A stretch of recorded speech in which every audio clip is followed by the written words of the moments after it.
Everyone, I am back from the career makeup institute, वो जो provide करता है आपको online platform for competitive and academic exams.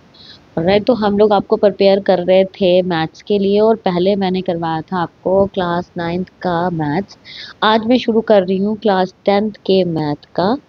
I hope कि आपको जिस तरह से मैंने 9th का मैथ अच्छे से पढ़ाया है और आपके सारे डाउट्स क्लियर किए होंगे, ये मैथ भी हम लोग जल्दी से जल्दी कर लेंगे। और आपकी कोऑपरेशन से मैक्सिमम लोग इस वीडियोस को देखेंगे और चैनल को सब्सक्राइब ज़रूर करेंगे। सो चलिए स्टार्ट करते हैं हम लोग क्लास 10th का चैप्टर 1, जो है real numbers. Clear? Real numbers. So क्या होता है, सबसे पहले तो मैं ये बताऊंगी कि रियल नंबर्स होते क्या हैं। रियल नंबर्स होते हैं, these numbers are the union of both rational और इरेशनल नंबर्स का यूनियन होता है हमारा रियल नंबर। ठीक है, रियल नंबर्स में आपके रैशनल और इरेशनल नंबर्स दोनों होते हैं। ठीक है, ये नंबर हम लोग एक्सप्रेस कर सकते हैं नंबर लाइन पे। जैसे मैंने यहाँ पे बताया आपको, नंबर लाइन पे हम लोग इसको मजे से एक्सप्रेस कर सकते हैं।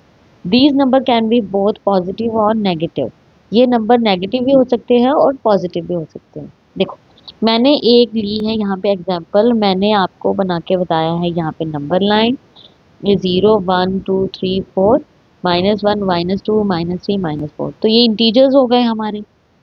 ठीक है, जो पॉजिटिव और नेगेटिव होते हैं दोज नंबर्स आर इंटीजर्स, उसको हम इंटीजर्स कहते हैं।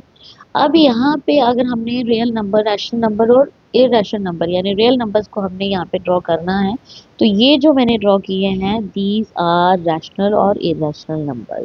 ठीक है, ये आपका रैशनल है और ये आपका इरेशनल नंबर है, यानी both the numbers can be express on a number line. हम इनको नंबर लाइन में एक्सप्रेस कर सकते हैं। रियल नंबर्स क्या, जो छोटी सी डेफिनेशन कोई बोलेगा तो आपका ये आएगा कि these numbers are the union of rational and irrational numbers, this can be expressed on a number line, and these numbers are both negative and positive.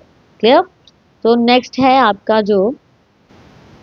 जो इंट्रोडक्शन पार्ट में है रियल नंबर्स के, वो है आपका fundamental theorem of arithmetic. So fundamental theorem of arithmetic क्या कहती है स्टूडेंट्स? कहती है कि every composite numbers can be written as the product of primes in one and only one way. हम लोग हर कंपोजिट नंबर को लिख सकते हैं product of prime in one और only one way. Prime number only one और one way, एक ही तरीके से। जैसे मैंने एग्जांपल से मैं क्लियर करती हूँ इसको कैसे। जैसे मैंने यहाँ पे लिखा हुआ है 66 और 420।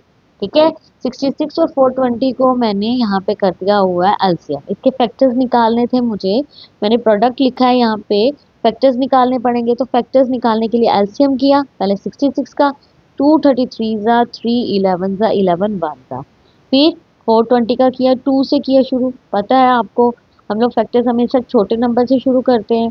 सो 2 2 2 10 जा, 2 1 0 5 जा, 2 10 5 2 जा, 5 1 जा, 3 से फिर 7 से गया।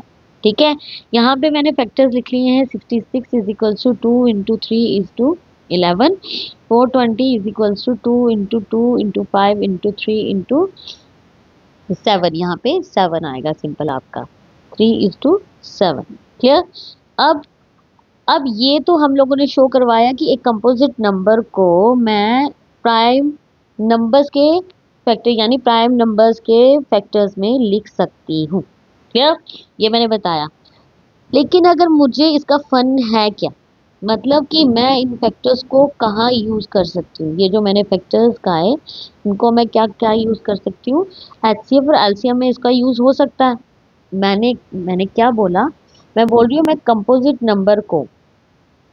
नंबर्स के फैक्टर्स को प्राइम नंबर में शो करवा सकती हूँ। प्राइम नंबर में शो करवा सकती हूँ। प्राइम नंबर का पता ही है, वो नंबर जिसके 2 फैक्टर्स होते हैं, 2 फैक्टर्स होते हैं, वो आपके प्राइम नंबर्स होते हैं। और कंपोजिट नंबर्स वो होते हैं जिसके मोर देन 2 फैक्टर्स होते हैं। क्लियर? More than 2 factors. अब यहाँ पे मैं जब 66 और 420 को कर रही हूँ, तो ये मेरा एक, ये प्राइम नंबर, ये भी प्राइम नंबर, ये भी प्राइम नंबर, ये भी प्राइम, ये भी प्राइम, ये भी और ये भी, यानी मेरे 2 कंपोजिट नंबर का प्राइम फैक्टर मैंने उसके प्राइम नंबर से शो करवा दिया। क्लियर? ये है आपकी फंडामेंटल थ्योरम ऑफ अर्थमेटिक। अब इन प्राइम फैक्टर्स जो मैंने प्राइम नंबर्स निकाले हैं, सॉरी प्राइम फैक्टर्स निकाले हैं, इनका क्या फन है, तो मैं लिखूंगी एचसीएफ और एलसीएम यूजिंग प्राइम फैक्टर्स। किस तरह से मैं एचसीएफ और एलसीएम फाइंड कर सकती हूँ इन प्राइम फैक्टर्स से। मेरा एलसीएम जो आया था 66 और 420 का, वो क्या था, 2 into 2 into 3 into 5 into 7 into 11। कैसे, देखो इन दोनों को लिखा, इनके प्राइम फैक्टर्स लिख दिए। क्लियर? एलसीएम में लोएस्ट कॉमन फैक्टर लेना होता है, जो टर्म सबसे लोएस्ट होती है उसके थ्रू हमने लेना होता है। 2 था दो बार ले लिया, 3 एक ही बार था ले लिया, 5 एक ही टाइम था ले लिया, 7 भी एक ही बार था ले लिया, 11 भी एक बार था ले लिया। सो लोएस्ट कॉमन फैक्टर मेरा यहाँ पे हो गया।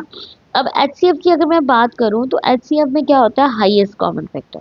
जैसे यहाँ पे लोएस्ट कॉमन फैक्टर होता है, यहाँ पे हो जाएगा आपका हाईएस्ट कॉमन फैक्टर निकालना है इन दोनों नंबर्स का। अब इन दोनों नंबर्स का जब मैं हाईएस्ट कॉमन फैक्टर निकाल रही हूँ तो दोनों में जो कॉमन चीज़ होगी मैंने वही लिखनी है। जैसे 2 है, 2 लिखा, उसके बाद 3 था, 3 लिखा, तो इन दोनों को जब मैंने मल्टीप्लाई किया आ गया 6। क्लियर? यानी एलसीएम के फैक्टर्स को मैं जब मल्टीप्लाई कर रही हूँ वो बन रहा है 2 2 ज़ा 4, 4 2 ज़ा 4, 3 ज़ा 12, 12 5 ज़ा और 12 5 ज़ा 60 और 67 के साथ करूँगी तो 420 इंटू 11।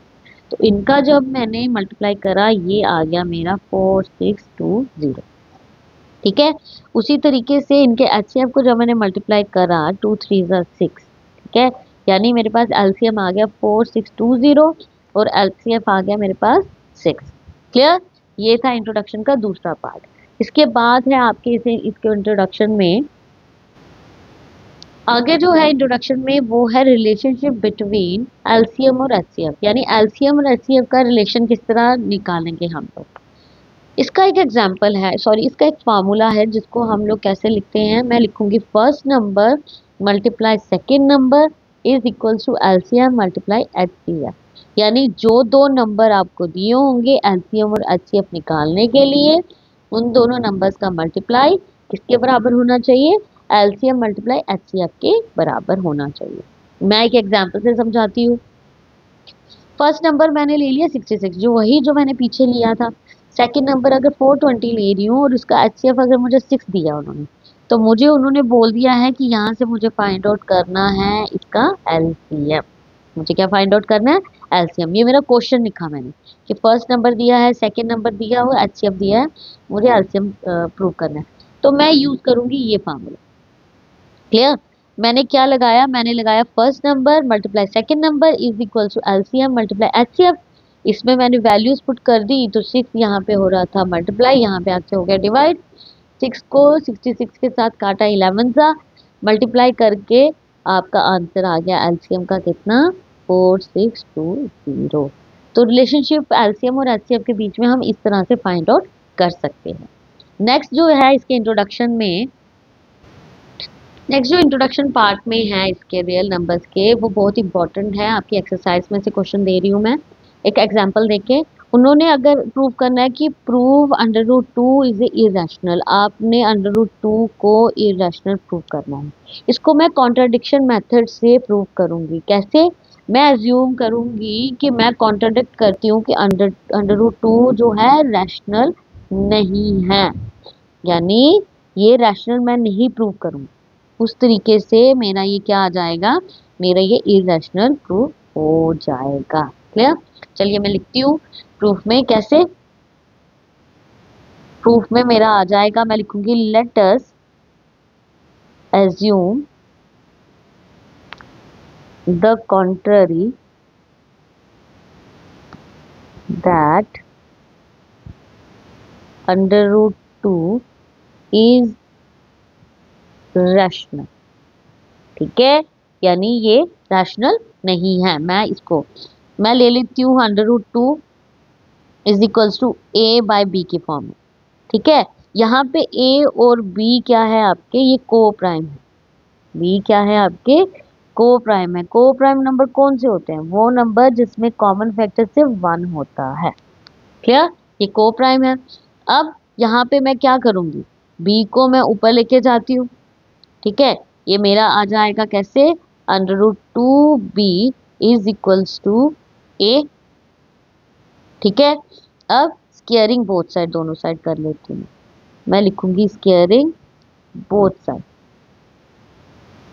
Both side. ये सब कुछ क्यों कर रही हूँ मैं, मुझे ये प्रूव करना है कि हमारा अंडर रूट टू जो है वो इरेशनल है, ठीक है। और मैं इसको कॉन्ट्रडिक्शन मेथड से कर रही हूँ, मैं ये बोल रही हूँ कि अंडर रूट टू रैशनल नहीं है, ठीक है। अगर वो रैशनल प्रूफ नहीं होता तो इरेशनल हो जाएगा। सो उस तरीके से क्या होना चाहिए, इरेशनल और रैशनल में मैं इसको अंडर रूट टू को ए बाय बी की फॉर्म में लिखती हूँ, इसको बराबर कर देती हूँ उसके, यानी ये को प्राइम है। अब यहाँ पे इसके साथ कर दिया इसको मल्टीप्लाई, ये ऐसे हो गया। स्केयरिंग बोथ साइड करूंगी तो ये कैसे हो जाएगा, ये हो जाएगा कुछ इस तरीके से। क्लियर, इसको मैं ऐसे लिख सकती हूँ, इसका अंडर रूट इसके साथ कट गया, ये आ गया 2b का square is equals to a का स्क्वायर, ठीक है। आ सकता है ऐसे। अब अगर मैं इसको ऐसे लिख दूं कि 2 को, अगर b square is equals to a square upon 2, यानी a स्क्वायर के साथ 2 जो है वो डिविजिबल हो रहा है, हो रहा है कि नहीं, मैं इसको लिखूंगी a स्क्वायर इज डिविजिबल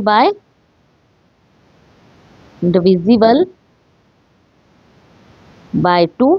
अगर ये 2 से हो रहा है तो a is also divisible by 2, a is also divisible by 2, a भी हमारा 2 से हो जाएगा। इसको मैं दे दूंगी फर्स्ट, ये मेरा फर्स्ट कॉन्ट्रडिक्शन आ जाएगा।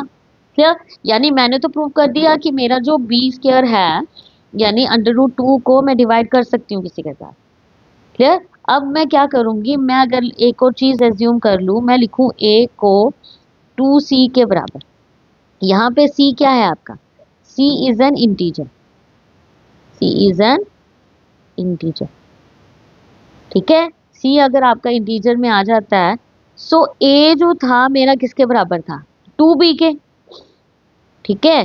2b का स्क्वायर लिख सकती हूँ मैं, ठीक है। और 2c किसके बराबर है मेरा, 2c मेरा आ जाएगा 2c के बराबर ही। क्लियर, a को मैंने 2c के बराबर कर लिया, a मेरा जो था 2b का स्क्वायर के बराबर था, और 2b किसके बराबर आ रहा है, मेरा 2b आ रहा है a स्क्वायर के बराबर आ रहा है ना, और a किसके बराबर है 2c का, तो यहाँ पे मैं लिख सकती हूँ 2c का स्क्वायर, ठीक है। आई होप कि क्लियर हुआ ये पॉइंट। मैंने क्या लिखा, मैंने a को 2b के बराबर 2bc के स्क्वायर के बराबर कर दिया। अब 2b स्क्वायर जो था a स्क्वायर के बराबर था, तो a किसके बराबर है 2c का, ठीक है। अब यहाँ से स्क्वायर कर लीजिए, इसका कितना आ जाएगा, ये तो आ जाएगा आपका, इसके साथ मैं स्क्वायरिंग लगाऊंगी, ये आ गया मेरा 2b का square is equals to 4c का स्क्वायर के बराबर। लिख सकते हैं 2 2 जा 4, c का स्क्वायर, 2 को इसके साथ काट दिया तो मेरा b का स्क्वायर किसके बराबर आ जाएगा, 2c के स्क्वायर के बराबर। क्लियर, अगर ये 2c के स्क्वायर के बराबर आ गया मेरा, ठीक है।